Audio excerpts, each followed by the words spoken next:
Be, bakit kaya ang mga babae kailangan pang magpanty? Ano? Aba, syempre, kailangan yan kasi nasa batas yan. Nasa batas. Oo, Republic Act 1234. Kailangan lahat ng imburnal may takip. Ano? Be, totoo ba na kapag pogi, marunong mag-Spanish? Aba, oo naman. Sige nga, mag-Spanish ka nga. Di porke may regla, no kasta, amigo. Galing! Pero man sa dilababo. Wow, ang galing! Sige nga, isa pa nga. Easy por sale.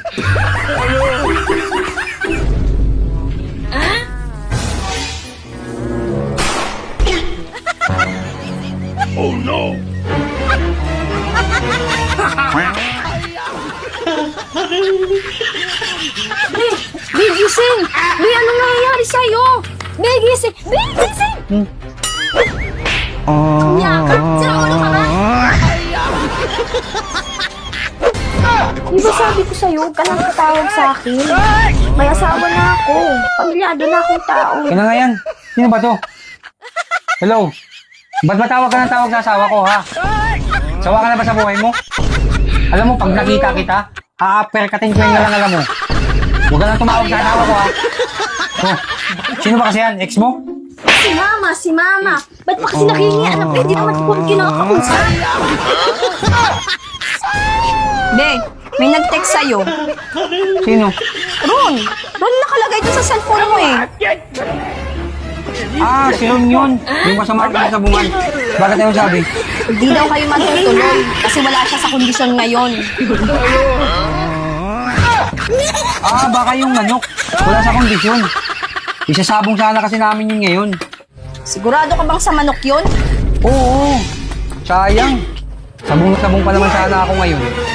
Walang yaka. Ang sabi niya, dalhan mo siya ng napkin dahil meron siya ngayon. Baka may kama. May tama ka talaga.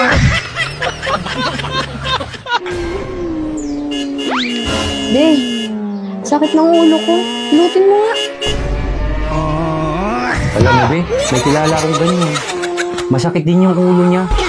Hindi na tumagal. Ano? Ano? Hindi magal ano? Gumaling. Be, aalis kami. Pahingi ako pera. Bakit saan kayo pupunta? Eh, sasamahan ko tong anak mo magpatuli. Nagsusumbong kasi. Binubuli daw siya sa school. Ah, ganun ba? Magkano? 500 lang, may pamasahe na kami doon. Oh, ayan. Oh, bakit 1,000? Sabi ko 500 lang, may pamasahe na kami. Aba, sumama ka na rin. Yung anak mo magpapatuli, tapos ikaw supot? Be, alam mo ba kagabi? Si Kumare tapos si Kumpare. Muntik na maghiwalay. Bakit? Nahuli ni Kumare si Kumpare na may babae. Talaga? Oo. Bimbang tayo.